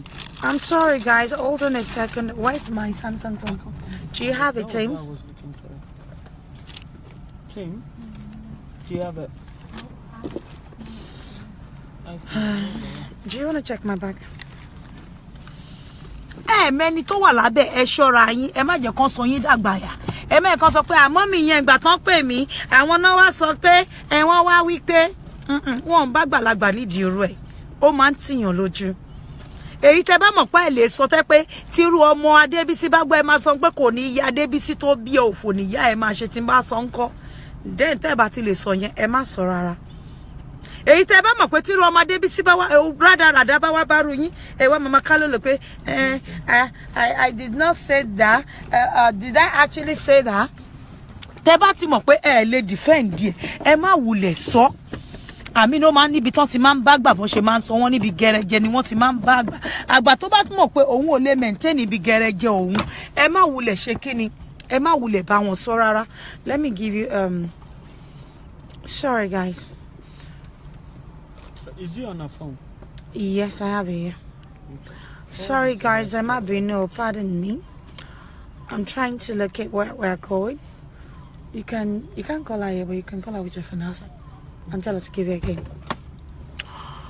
Tia Sprilla, leave him, let him be a flirt. I love him like that. Don't stop calling my boyfriend. Adesoji mi ohun. In like orúkọ Soji un joje bá ń pààrọ̀ orúkọ un. In fún olórúkọ mi. Ilé mo pè ó ní Olúwafẹ́mi, Ọlákúnlé mi, ó ṣàmù. Ìfẹ́ mi, àyànfẹ́ mi. In like Soji yín tó bá pèlé it's just like èyàn máa jẹ́ wọnú ọlá. Mo hate èyàn tó bá jẹ́ wọnú ọlá mi ìfẹ́ gbọ́ orúkọ yẹn láyé mi mọ́. Kinto lebo ọjọ́ rẹ̀ yín mọ̀ wọnú kẹ̀ máa bí ẹni pé what other name do you bear aside wọnú? I can't afford to have any Dorcas Kẹ́mi. In béèrè orúkọ mi ni tí wọ́n bá sọ pé jọjẹ́ mọ̀ pé nìyẹn. Torí tí má ní kí máa jẹ́ èyí tó ń sọ yẹn ṣẹ́wọ̀ ẹ̀gbọ́n. Tí má ní kí mọ̀ jẹ́ yẹn phobia ló jẹ́. Torí yìí ní mọ̀gbà tí ń lọ bẹ́ onítọ̀hún lórí tí má lọ rò pé ikú wọnú ni. Abike no more peru, you know, it's not worth it. Yìí ní lè pè ẹ́ mọ̀ bínú. So ìmọ̀ fún irú tí Asprilla tí ó dá dúró ni ọmọ mi. Asprilla forward ẹ̀wọ̀n mi Asprilla. Orúkọ gidi nù. Mọ̀ bínú o. Ẹ mọ̀ bínú o. Bàbá Ògúnkọ́lá àwa náà kọ́. Ẹni tẹ́ lọ bá jẹ́ orúkọ ni Ọlọ́run má bà wá lórúkọ jẹ́. Ọlọ́mọ bá wa lórúkọ jẹ́ orúkọ rere Abẹ́fẹ́ Robert. I have so many boyfriends, I won't lie to you. Èmi ò lórúkọ méjì bí kí n lọ́kọ púpọ̀ ni. Ẹbọ ọmọ ẹni bá dára wọn ló yẹ káwé náà ni. Ọmọ ẹni èsì ṣe ìdíbẹ̀bẹ̀rẹ̀ ká lọ filẹ̀kẹ̀ sí di ọmọ ẹlòmíì. Ohun tó bá yẹ òun náà máa fi ń wéhun. Èmi náà mo tó bẹ́ẹ̀ mo lè lọ́kọ 10 mo lè ní 15. Mo lọ́ọ̀fù gbogbo wọn ni kò má tà. Kò má tà. Ara mi gbé. Ẹ̀mí mi gbé. Gbogbo wọn náà lọ́kọ mi. Àmọ́ Daddy G.O rẹ mọ ayé Daddy G.O pé Daddy G.O ni. Daddy G.O 1, Daddy G.O 2, Daddy G.O 3. Àmọ́ kan ní bẹ lókè. Asprilla, I love you and you know it. You're always a darling. Ẹ ṣeun, ẹ bá pàrọ̀ orúkọ rẹ̀ fẹ́ràn mi Ògúnkọ́lá. Daddy G.O wọ́n ti fún yín lórúkọ o. Ẹ jẹ́ ọmọ yín lára ní. Fẹ́ràn mi Ògúnkọ́lá lẹ́mọ̀ jẹ́ láti ẹni yìí lọ. Orúkọ tó bá wúyàn nìyàn mọ́ ń jẹ́ lẹ́yìn òdì kò má sà kò ní ìtumọ̀. Ẹ fi Asprilla lé Olúwa ìsìkì thank you. Ẹ bá pè láṣẹ́wó mo love ẹ bẹ́ẹ̀. Èmi gan aṣẹ́wó òun náà ṣàrí mi láṣẹ́wó. Ó dẹ̀ ń gbọ́ pé mo lọ́kọ púpọ̀. Òun náà dẹ̀ manage mi. Why can't I? Abẹ́fẹ́ dáwọ́ ẹ̀ padà mi like ẹ o. Which kind leave who for you? Ajani is one of my boyfriend. Our head of admin. Bẹ́ẹ̀ ni. Head of department. Ajani Robert. Ìfẹ́ ọkàn mi. Ẹni àyànfẹ́ mi. Ìfẹ́ mi. Mo love well. Ajani Robert is another cool-headed guy I can't do away with. No, I cannot do without him. Like seriously, I love him. Olalekan Richard is not my boyfriend, but he's someone that I actually, you know, admire so much as well. I'm not going to call him my boyfriend or husband, but he's one of the people that I admire so much on the show. Ayọ̀ Johnson ń bẹ lára rẹ̀ olóbò pẹ́ẹ́lì yọwọ́ ẹ̀ sọ̀njọ́ ẹ fẹ́ pàṣípìlà ní kí ló dé tẹ fẹ́ kọ̀mítì kíní gan lórí ọmọlọ́mọ ẹ fọmọlọ́mọ lẹ̀ kí ló dé. Asprilla, you better write who is your wife and your girlfriend and your heart robe out and let them know Mommy Gio is #1. Now let me see your handwriting because I will call you after this show. Ìjà yóò lè parí kó máa kọ́ sí kí máa rí ọmọ Ghana. Let me see your handwriting. I know you are in love with me as much as I am with you. Live story, Joe. Ẹ má bínú bàbá mo wà lórí live chat yo. Ṣàlàáfíà lẹ wà. How you doing? Àlàáfíà ni. A wà lórí live ni. Ṣàlàáfíà ni. Bẹ́ẹ̀ ni a ṣì wà around. Inú mi dùn sí fídíò àná ẹ. Ẹ ṣeun. Bóyá ti sọ̀kalẹ̀ ẹ ti lọ. Ohun yín love you. Ẹ má worry. A máa sọ mò ń bọ̀ wá bá yín sìn. Ẹ ṣé gan ni. Brother mi ṣẹ́ wa o. Àwọn tí wà nìyẹn o. A tẹ̀ tó lọ jẹ bọ́ gan nísìn ni. Someone made a big feast. She's someone very close to me. Àánú ojú tí ò ń jẹ́ kán tọwọ́ bọ̀. Ìbẹ̀rù ojo tí ò ń jẹ́ kán tọ kánrù mọ́lẹ̀. Kò lè ní má jọ oúnjẹ yẹn. Ẹ gbàgbé jẹ́ Abike má jẹun táyìn ní jẹ́ kí ni. A ní ẹbu poison sí kí n jẹ́ kí n dóògùn wò lára yín. Ní ṣe yín. Nígbà tí ìjẹ́bẹ̀ ò lẹ ṣe máa mọ̀ pọ́ mọ̀ jẹ̀bú tí èmi jòjò ní mí. Ẹ jẹ́ ń jẹ́. Hello bro, how are you? Ẹ jẹ́ ń jẹ́ kò mátà. Nígbà débẹ̀ tí màá tún ṣe show ẹ̀ tún rí adúrú nǹkan tí ẹni yìí ṣe lẹ̀. Fẹ́mi nìkan. Èmi nìkan. Jíjẹ ni. What happened yesterday when you said I can't switch? I was swap with you. I love you. You know I love you. But This girl, this is your manager. I'm fed up of her, you know. She's such a nasty girl. Osha. Do you want to tell them? What happened? Yeah, you tell them yourself what happened. Let her tell you herself what happened. This nonsense manager of all of you, she's leaving this team. She's bullying me and giving me high blood pressure. Yes. Tell them what you did. What happened was that yesterday, so we went out and someone gave us something to drink or food and snacks or something. So AJ was like, Osha, swap to ba te je pe poison ti e wa nbe. Ìwọ ni kó kọ́kọ́ jẹ tèmi. Ṣó lè kì í ṣabọ́ bá kú ni. Ọmọ yìí manager òfò ni kì í ṣabọ́ bá kú. Ìhun mo wí ni pé béèyàn bá ń tẹ̀lé yóò pera rẹ̀ manager iṣẹ́ manager ní iṣẹ́ abọ́bakú. Abọ́bakú ń bọ́bakú ni. A sì jáde. Ẹni yẹn dẹ̀ tó kọ́pù yẹn wọ́n sì sẹ́ẹ̀tì kan síwájú mi. Mi sì expect kí manager yín kó swap kọ́pù yẹn kó ní ẹjẹ drink my own, let me drink your own. Ọlọ́run ò ní lè ṣe bẹ́ẹ̀ o. Ó ní ìròbò lòun oníṣẹ́ mọ̀ pé ilẹ̀ máa pariwo pé yín mamaláwo of the century. Ọlọ́run ò ṣe mamaláwo of the century. Òun ò dẹ́lé bọ́ba kú tòun o. Mo ní ẹni bí ni ọ́. Á jẹ́wọ́ ló kọ́ abọ́ba kú jọ́ sí kó sá lọ ní òjẹ́ kan sì wọn pẹ̀lú ọba. Manager sọnù lélẹ̀ kó má lè pààrọ̀ drinki. Ìgbà tí ní pé wọ́n ń sọ mí o. We're gonna poison her drink. We're gonna poison her seat. Story. A poison drink. A poison drink. A poison seat. Me at all. Me ke wo bin jẹ bi ni jẹ. Orí yín burú ọmọ Jẹ̀bú lẹ ń bá dọ̀rọ̀ ẹ wò. Ẹ lọ gbàgbé òṣìjọ. Kí ló ṣe yín kí lẹ gbójúlé tá ń di farọ fún yín. Àmọ́ ó ṣàṣẹ lẹ́dàá mi. Ó yẹ kó change cup yẹn ni kó mu tèmi kémi dẹ̀ mu títí ẹ̀. Mo jẹ́rìí ọmọ mi ọ̀la láwọn. Mo love ẹ kù. Tó bá sá fún mi drink Abike má mú gbé wá. Jẹ́ mu tí ẹ mu tèmi kú tó bá máa pẹ́ jẹ́ kó pa mí. Àjẹsára mi ò tó ni. Ó lájẹsára òun ò tó eléyìí àríkúyẹrí òòṣà. Àríkúyẹrí leléyìí o. Ó ní ẹjẹ kọ́pọ̀ tọ̀tọ̀ náà jọ gbé fún ẹjẹ rọra mu ti yín jẹ́jẹ́ kẹjẹ́ mu tèmi jẹ́jẹ́ o. Èmi ò kí sọ pé mi mamaláwo of the century mi ò lè dákú bí mo ṣe wò ní alẹ́ àná rẹ̀ pé yẹn ìwọ náà níwọ̀ supposed silly manager. Àṣọ ò lè bọ́ bá kú. Iṣẹ́ abọ́ba kú ló sì gbà. Àríkúyẹrí ni wọ́n fẹ́ yà. Olóhun ìròbò. Tó bá jẹ́ Asprilla ni mo jẹ́rìí ó máa mú kinní yẹn fún mi kó lè fi mí lẹ̀. Tó bá jẹ́ Àjàní robot ni ó máa bá mi mú kinní yẹn ni. Abẹ́fẹ́ gan lè bá mi mú àbó lè mú Abẹ́fẹ́. But you reported me to Abẹ́fẹ́ now. Abẹ́fẹ́, won't you drink it? Abẹ́fẹ́ ò lè mú. Ẹgbọ́n ẹ̀yin tẹ lọ fún mi ẹ̀ ní mú ẹ̀yin ọmọ Ìjẹ̀bú dẹ̀ jẹ́ ń wojú yẹn ẹ̀ ní mú. Àwọn agbé kan tí fún jíò yín ẹ̀ tí ẹ lè bá ń parọ́ kọ́pù ká sọ́ọ̀pù kọ́pù. Òṣà tún máa wojú kọ́pù ni pé this is not my cup, AJ, this is your cup. Please drink from your own cup. bó ṣe ṣe ń club jọ́sìn nìyẹn tí mò ń sọ mo gbé kọ́ọ̀pù mi síbi ọ̀dọ̀ ẹ̀ mo expect kó gbóná ọwọ́ gbé tiẹ̀ ní níwájú jẹ́jẹ́ péje èmi kan mo ní kọ́ọ̀pù yẹn yín lẹ́ní ẹ ṣáà máa mú tí tó yẹ̀yìn ni mama láwo of the century èmi èsè mama láwo of the century tí ní nǹkan tí ń gbójúlé lẹ́yìn Jésù. Dágunró alákìjà dágunró. Thank you, Abefe Robert. You're a darling. Tia Sprilla said he would drink it for me. That's why I love you, Tia Sprilla. Yes. Olohun can die for me, yo. Now because of you, I dey drive Porsche around, oh. Baby Pana.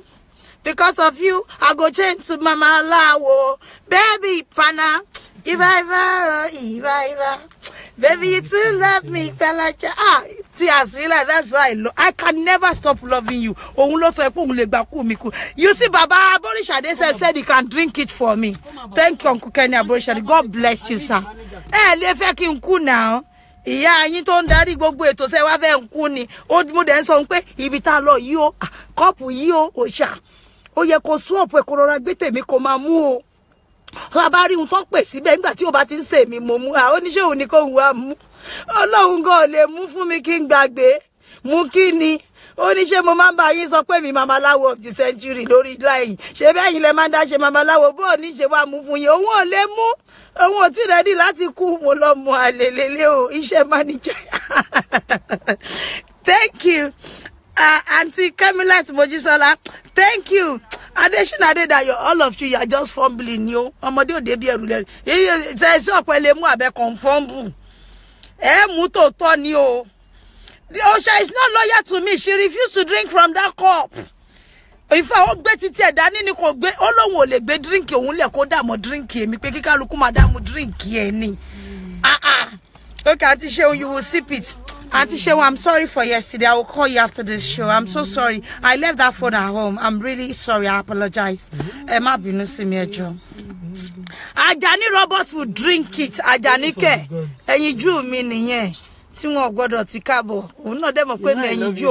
don't love me to the core. I love you. How come you cannot drink from the cup?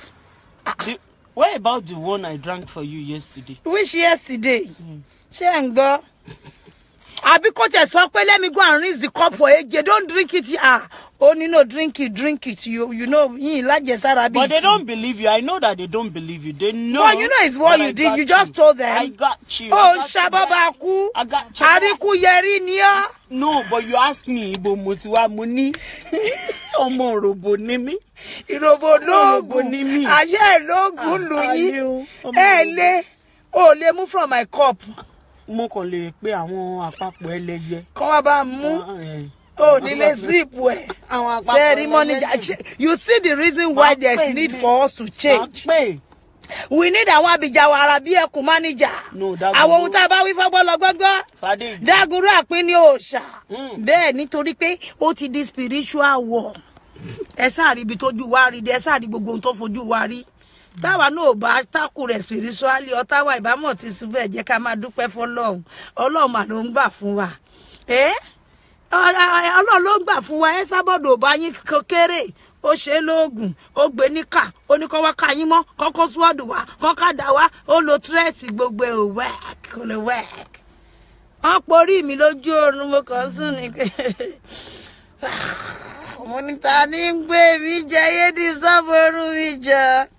Ọlọ́run tó kún bàbá dẹni mo ní shut up ká iye ọ̀tá ń dífà rú ẹ̀ fún orí ẹ̀ ò pé ewé ẹ̀ ò tí ì pé ohun tó pè sí yẹn gò pé tó. Mo ń sùn lọ́wọ́ tó bá dàárọ̀ padà pè mí. Ìbẹ̀rẹ̀ ti máa pọ̀ Bábìkẹ́ ẹ̀yin bá jó jíire ni bó bá sùn wà láì ó tún sùn re ni. Wọ́n ní Bábìkẹ́ Tolúlọpẹ́ Pàṣírá bá ti jí. Wọ́n ná bùṣe kò bá àwọn yálà yá àwọn ọmọ ewé kó mọ̀jì lójú oorun. Alálàlálá ayẹyẹ ewé kí n di a. Ẹ gbàgbé jù Ọlọ́run ọmọlọ́mọ ìyá méjì ò rewé lè kí má jẹ́ kó ṣàmú kí ló dé tó ṣà ò lè mú ó sì pera rẹ̀ mọ́níjà irú mọ́níjà wo nìyẹn tó ò lè mú kinní fún mi.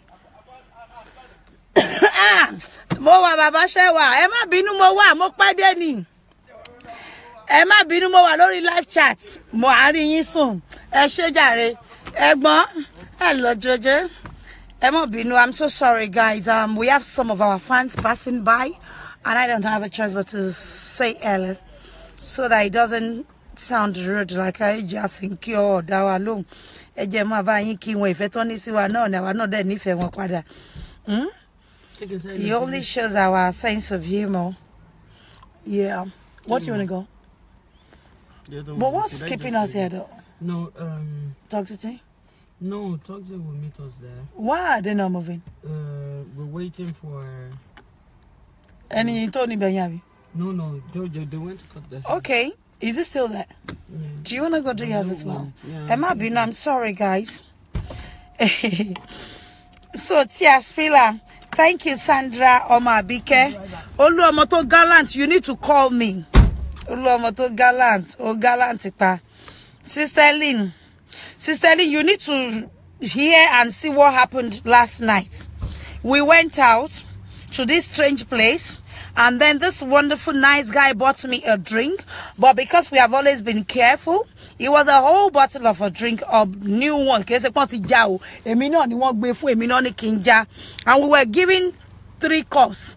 Àmọ́ wọ́n place cup yẹn ní síwájú kálukú kò dẹ̀ sí un tesa board ò lè ṣe ládùúrú gbogbo ka tó ti ṣe ó tún lè lọ fún wọn lówó kó bribe mo nínú bá kó ní pé bó bá ti dẹ̀jẹ̀ bá ń gbọ́n nǹkan sí ìbá mú ná àmọ́ mo kàn ní test òsà yín náà ni pé ẹ jẹ́ ká tiẹ̀ test trust rẹ̀ àti loyalty rẹ̀ mo bá ní òòṣà o gbé cup tó gbé síwájú mi kó bẹ̀rẹ̀ sí ní mú lòṣà bá ní no òun ò ní lè mú mọ́ mi jí o mo ní kí o fọ̀ ó ṣe ọ́ kí o fò ó ṣe kò lè mú Ọlọ́run ò lájẹsára bíi tiyín ìyá jí o ìròbò lòun òun ò bẹ́ẹ̀ fọ́nbùrì pé òun mamaláwo of the century ó ní jẹ́jẹ́ mú nǹkan rẹ kóun náà sì rọra mú kọ́ọ̀pù tòun mo lọ́mọ burúkú ni ọ́ ò ṣàbọ̀bà kú àríkúyẹrí ni ọ́ bọ́ bá èmúrú rẹ wà láì wọ́n lè fi ọrúbọ kọ́ba gan tó kú tó lọ́ọ́ tí mo kó mọ́ sá lọ ni títí sọ fún ṣódà bẹ́ẹ̀ kìí ṣe pé rúbà mi ọmọ kan tẹ̀sí rẹ̀ ní o pé gbé kò mú you nko Oluomo Toyin, wouldn't you drink it? I'm telling you, you won't drink it for your sister. Danveku akunle obe kò dá o fẹ́ràn mi Ògúnkọ́lá mo ti gbọ́ ọkọ mi yeah, I will be careful. Thank you, love. I love to flirt with Oji Ògúnkọ́lá. After the show, he will call me and say, Abike mi o, Mommy G, mi na ma sakpe. Hi, Han. Yes. Mo ti gbọ́ ọkọ mi o ṣé mo ti gbọ́ olówó orí mi alẹ́ lọ mi ma ní ṣó ti jẹ́ oh miss me I need me miss it because you're always on the show. Kí ló dé fi ní o tún ti dé ìwọ mojú adjust camera lọ kíni mo adjust kíni ṣe camera mi tí mo adjust ore o lè rí nǹkan kan ohun ojú ẹ̀rí ẹnu rẹ̀ lè ròyìn o àìmọye ọmọ ewé lálágbọ́n bàbá alágbọ́n bàtẹ̀ wọn ojú wọn rí pàṣẹ àìmọye sábàtù lálágbọ́n àìmọye dọ̀kásì ọmọdé bí sí lálágbọ́n wọn ní tọwọ́ alágbọ́n bàtẹ̀ yín wọn àfojú yín rí mábo àìmọye ọmọ ewé lálágbọ́n ibà ìfàjọyọwọ ẹ̀sán kí ló dé gan you won't fi mi lẹ́ni kí n tún kọ camera síbu go and see Yeye Dusi Alade. She's all available for you. Leave me alone. Soji doesn't like it when you ask me to open my chest for you. I can only shake it small. Shaking, baby, don't break it. Shake what your mama gave you. Shake it. Is your nothing mommy give you king me. Soji mo binu that any mo se be mo tún ti gbàgbé kó sọ bẹ́ẹ̀ tún sọ lálẹ́ mo gbọ́ràn lẹ́yìn ẹni. Hey. Tiasrila, this is what you like. I will allow you to fix your tongue in between here. Yes, you can play match here. Nti Tiasrila like in tea and woman sọ fún mi pé mommy G o inform lẹ fún ẹ̀gbọ́n Soji. Àwọn bí ẹjẹ nǹkan táwọn bon tèmi. Instagram ti wish rẹ̀ bí n bá. Àwọn yellow mi wọ́n pé Abike Jagaban nínú gbogbo ara ẹ̀. Wọ́n pé ẹyin jù rẹ̀. Imon dá wọn lọ́rùn pé Abike is your eyeball. Isi wa bi kan pé kí ló wá like npa no man ṣe on bi pé ko hun dá sínú ojú yẹn mi kó dá síbo ọ̀run abu fojú luya tó bí ẹwọ mọ àlè yìí kó dá síbo ó ní bí ko hun rí ojú mi tóun bá ti ṣe tán kí jẹ́ ko hun dá síbẹ̀ mi ọ̀run wọ́n á gbọ́n yogurt sójú ìyá ẹ̀ tó bí ẹ̀ àwọn ọ̀run á jẹ́ kí yúgọ̀tì fi àṣàsí wọnú ojú màmá rẹ̀ wọ́n ó dà spam sójú ìyá ẹ̀ ọmọ àlè ìtì ẹ̀rọ pé nǹkan gidi ló lòun fẹ́ fojú mi ṣe ni ẹni tóun bá mú yín nǹkan ẹyọ kan lòun fẹ́ ṣe kí n ti ṣe tán sálẹ̀ kẹ́ wá jẹ́ ń dà síbẹ̀ mo ní dà sí ibo mo tẹ̀ pé kí nǹkan mi dà síbo ayé àtọ̀run apá spam pọ̀ wọ́n á gbọ́n sójú ìyá ẹ̀ àtàwọn àbúrò obìnrin àtàwọn ẹ̀gbọ́n ẹ̀ obìnrin ọmọ àlè don't call my number anymore after this idiot. ṣe mọ́ ń sọ̀rọ̀ òṣì yín ní ṣe ní tẹ̀tẹ̀ mọ́ rí mi fín ọ́ dà sójú mi ó jẹ̀bi tó dà sójú mi ó ṣe ní ṣí imú mi fún ọba ẹ̀ kó dà síbẹ̀ ọ̀dẹ̀ àpàgọ́ mi mo ti mọ̀ra ẹ̀ ó ní Abike please let me make one wish mo ní wish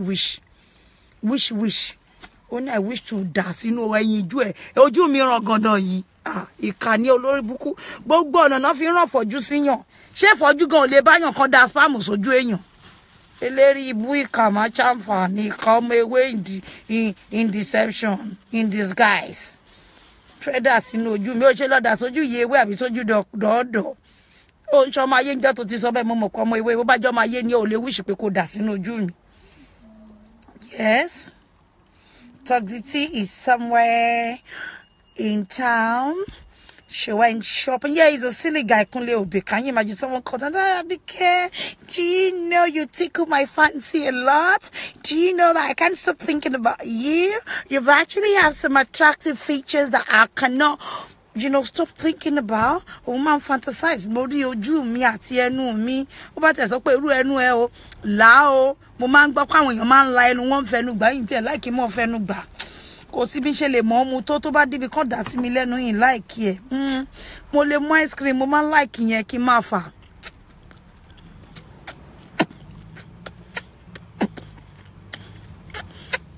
Ìyàn mú nìyẹn.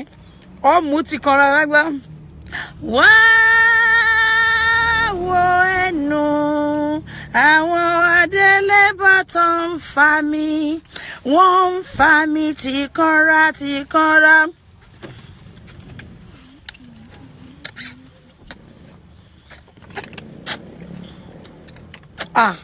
Wọ́n ń fa mi tìkanra tìkanra.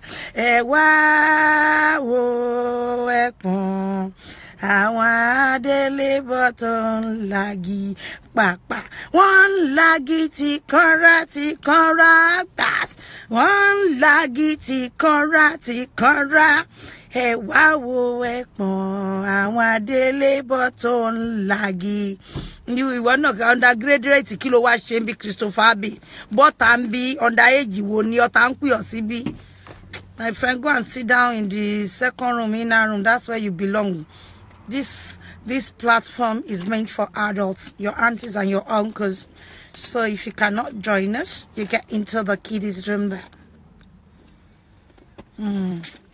So, gẹ́gẹ́ bí ṣe ń sọ lọ jẹ́jẹ́ mi.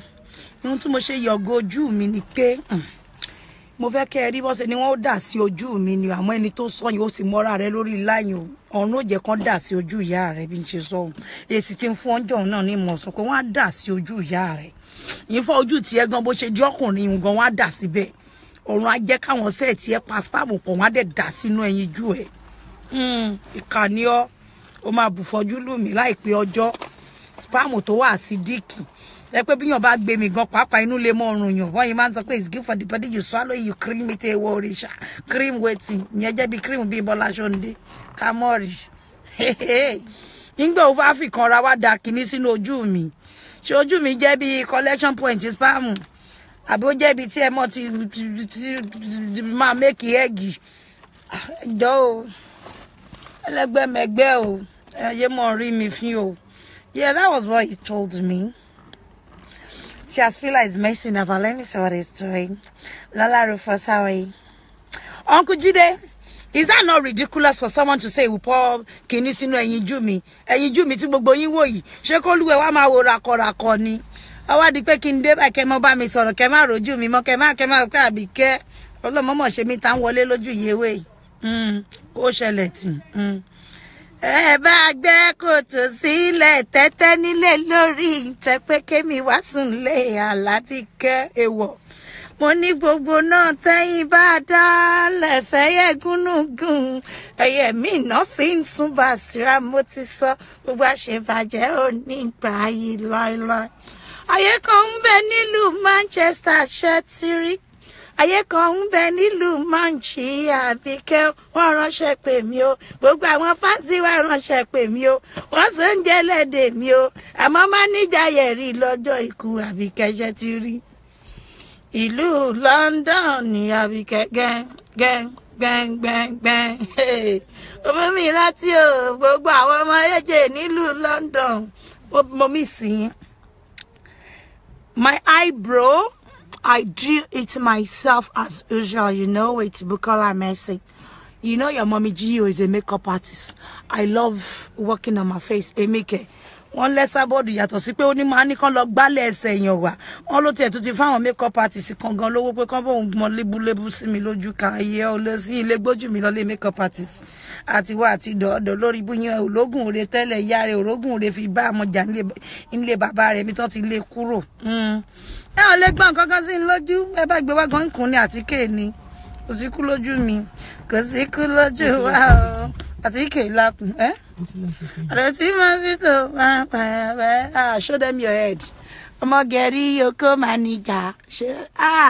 Manager yín gbá ọmọ mi ò ṣàdúdú Yẹmí Ebony Tobad. Ọmọ mi ní èmi mo bí. Bẹ́ẹ̀ni. Ọmọ bí Abídèmí èmi mo bí. Bẹ́ẹ̀ni. Ọmọ bí Òṣà èmi mo bí. Bẹ́ẹ̀ni. Ọmọ bí Abídèmí ọmọ mi ní. Bẹ́ẹ̀ni. Ọmọ bí manager yín àbúrò mi lèmi. Ẹ tún kọ pẹ̀gbẹ́ kejì jẹ́ kan tún rí. Ọmọ mi ó gẹ̀rí oko.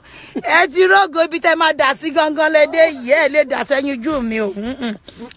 Ẹ lè lọ sórí òòṣà kẹ́bà fi spicy party yẹn lẹ́gbẹ̀gbẹ̀. Àmọ́ ẹ̀yin tẹ́ ẹ rò pé ẹ dà sínú ẹ̀yìn ojú mi. Failure nìyẹn ti fail. Yẹ lè dà sórí mọ́níjà yín ẹ̀rí ọmọ gẹ̀rí oko. Ọmọ gẹ̀rí something.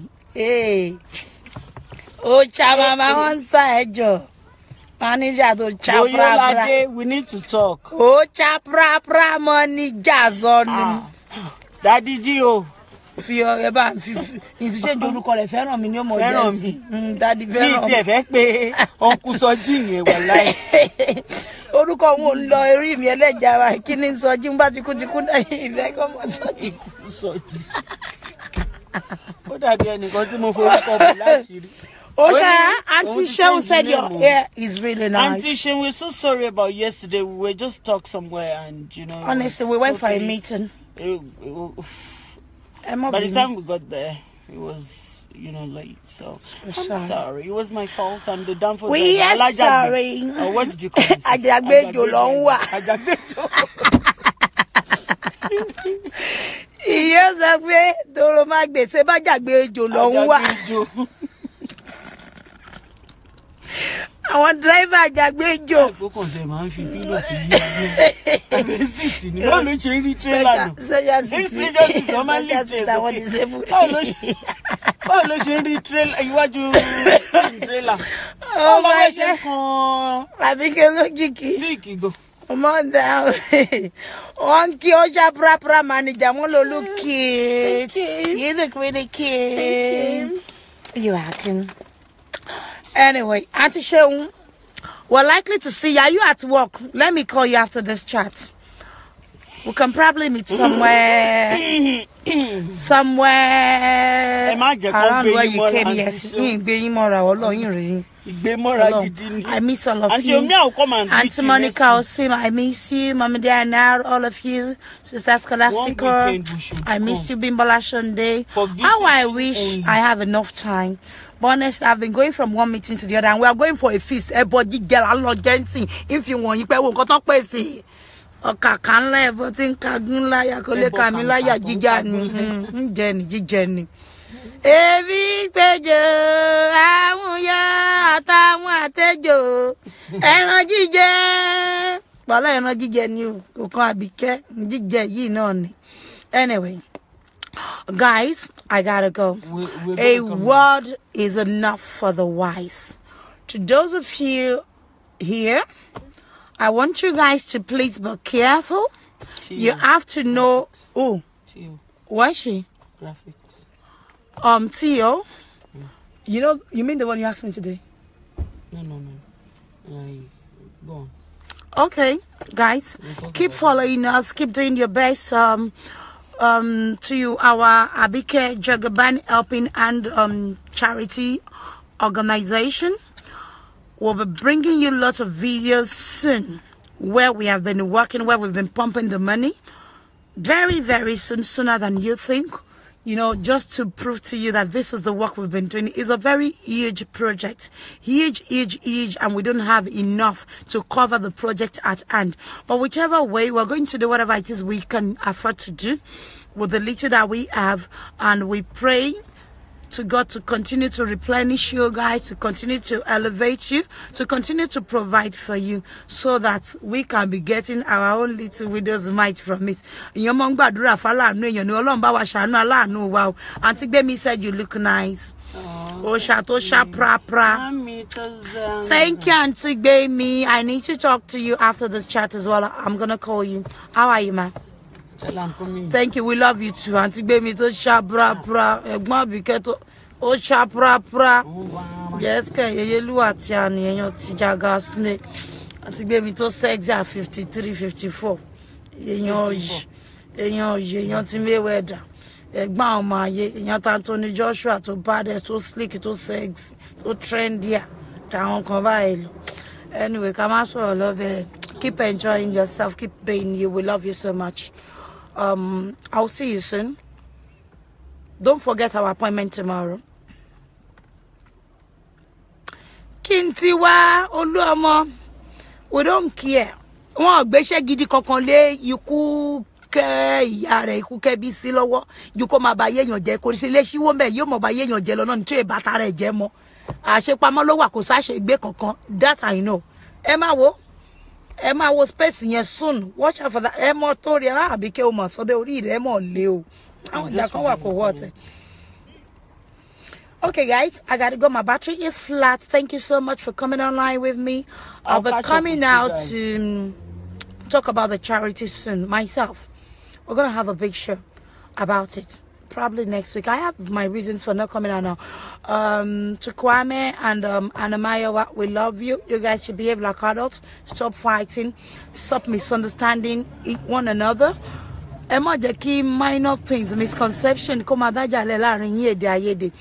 allow anybody to ignite unnecessary fight between you all. We love you so much. We appreciate each and every one of you. All of our speakers. Kudos to you guys out there. Well done for a good job done. Walai àwọn àdúgbò yìí bí oko ni ton bá rìn go oko náà fi rìn ẹ mọ̀ re ko wọn gbala on ṣé oko wa ha won di Manchester ni ìwọra lele ẹ mọ̀ bínú o pé mo tún bá on gadi àwọn bí agadi ma ni oko n pọ̀ débi pé yin ha won lẹ́sẹ̀ kọjá Ọlọ́run kó ṣàánú mọ́ mi jí oyin kó mọ̀ ranjú kiri mọ́ wo ko yìí náà ni kíni tún sì yún bá wọn ṣé yẹn so pa ni how I wish kini jẹ́ wo diri kini si o ton rin ìyá báyìí iyun tún fagbára ságì lè bú mi mọ́ sin yín o àjọ ni machine kò sọ̀rọ̀ mo léyàn be mo lára mo lẹ́nìyàn mo lówó gabe orí calm down ọ̀rọ̀ lágbájá yay tó gbọ́ kúkúrú ọjọ́ Abike says mommy Ju I sobo senkle o to domino agbádànù yay ọ̀rọ̀ mare o ẹ dákun ẹ gbé yẹ̀ wò kíni wọ́n ṣe dáadáa nílé ayé mi dáadáa èmi ò máa ní ṣe kan dáadáa kíni wọ́n fàyè ṣe dáadáa ẹ jẹ́ ká mọ̀ ṣe dáadáa èmi ò máa ní ṣe kan dáadáa kíni wọ́n fàyè ṣe dáadáa yes o ibi tá mọ̀ parí train sí ni dáadáa ní kẹ́ ṣe ẹ má bá wọn ṣe yàmọ̀yàmọ̀ ọ̀rọ̀ lágbájá lọ̀rọ̀ àwọn yìí o kúkúrú òjò náà gbọ́tọ̀ dá mi nù irú olórí kẹ́là má ṣàǹfààní ìyá sójà in exile ẹni tí ò ní ránkì mẹ́ta tó pò òun ó jẹ president wishful thinking bóyá tó bá táyé mi wà tíṣẹ́ ọwọ́ ẹ̀ bá mọ́ tí ò kì í ṣe níbi bóyá ó tiẹ̀ lè jẹ kí ni wọ́n mọ̀ ń pè wọ́n kò tiẹ̀ lè jẹ iṣẹ́ lè jẹ lieutenant níbo tó fẹ́ jí ni ire o ẹ̀yin èèyàn mi I love you so much everybody keep being good. And let's keep that our flag high, the no cyber bullying team flag high. Keep saying no to bullies. Auntie Monica, awesome. I love you. I miss you so much. Where are you? Call me after the show. Once I turn this camera off, you can call me. Let's talk. I saw your message. I'm sorry for not reverting it yet. Sorry, I've just been busy. This work is a big one. And at times, I don't even remember to hit. I'm on the phone 247 attending to messages. And this your manager, Rikuyeri manager. He must have a message me pe boyan ko opo for sibe ni yo ya yeri eje come and read it yourself. Alapin ni oza Elizabeth mi. Ire o Ronkelegbe. How are you? Abefe Robert, I love you. And I love your haircut. It's beautiful. Soji Toromagbe said he loves me, but I can't say I love you back to that. Soji Toromagbe, go and use a better name if you want me to say I love you too. I can see you say you love you. How can I love Soji Toromagbe? I cannot love Soji Toromagbe. I'm sorry to say that, no. But I love the person on that, you know. And Amayowa, I love you so much. Keep being good. You love me Kwame, I love you. Manager. Auntie Alaba Jamale, I love you so much. I miss all of you. We'll be coming back to do our normal show soon. Igbami mo like ikimofa ori omo idun pa o. O da gba tokunrin ba run yan kulu e wa mo fowo pa pe o si oko mi Alamu ba gbon si dada. Tekole o si Alamu o yo da mo Alamu ba nse dada jo te dúró síbi tó wà yẹn mo ye di o. Iyan wa fowo pa lórí be go si oko mi o. Ri ke ori oja odun fowo pa baje. Ó jẹ́ kí mo feel bí ọkùnrin pé ojo oko mi mo ye di o. Ye o se yo da fún ọ ọmọ ni ẹ má yẹ di òye ẹ bá dúpẹ́ lọ́wọ́ Alamu mi o Àyìndé ṣe ló ṣe ye má yẹ dúró bó ṣe dúró ẹ wá mọ fọpọ orí wá ń dùn mọ́ mi ó wà rẹ àbí bí rọgì fásí àrọ omi jí eyín ti ya wá láì ẹ má bínú. I love all of you. I gotta go. And I'll come back online to show you what this special host of mine prepared for us.